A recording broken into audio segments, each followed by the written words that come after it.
बोलिए सतगुरुदेव भगवान की जय। गुरुर्ब्रह्मा गुरुर्विष्णु गुरुर्देवो महेश्वरा गुरुर्साक्षात् परब्रह्मा तस्मै श्री गुरुवे नमः।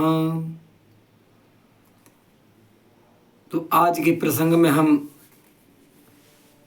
अपने भक्तों को चेतावनी के बारे में कुछ बताएंगे। देखिए भक्तों, ये 84 लाख योनि हैं।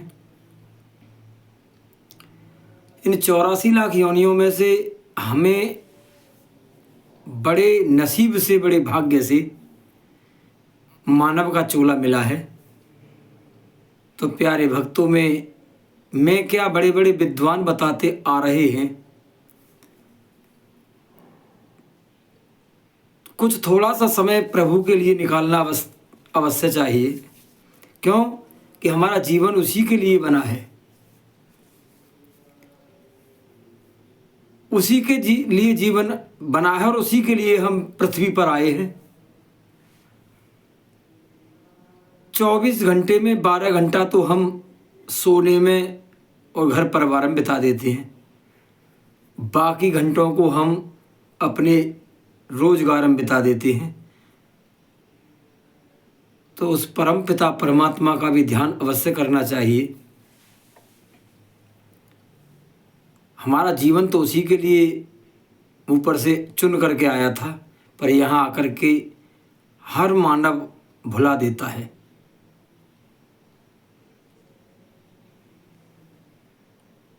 कम से कम कुछ समय निकालो प्रभु के लिए, जो उसका नाम लो, उसका गुणगान करो, उसका ध्यान करो।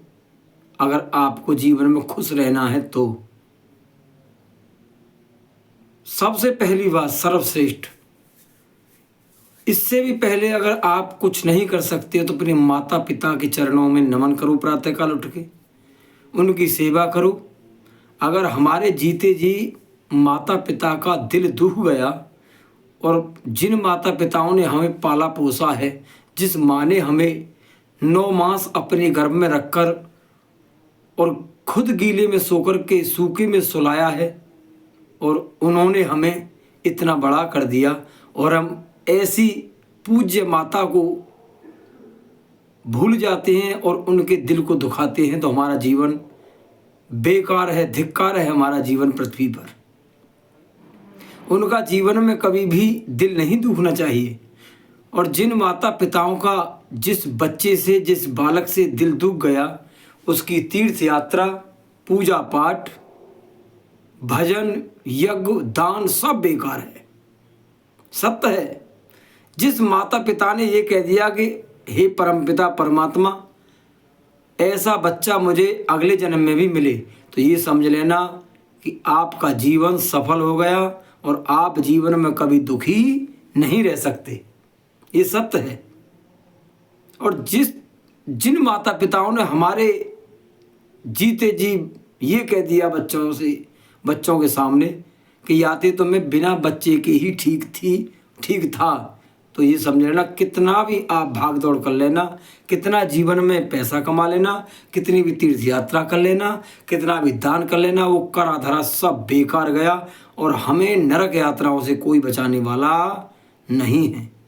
ये सत्य है, लिखा है।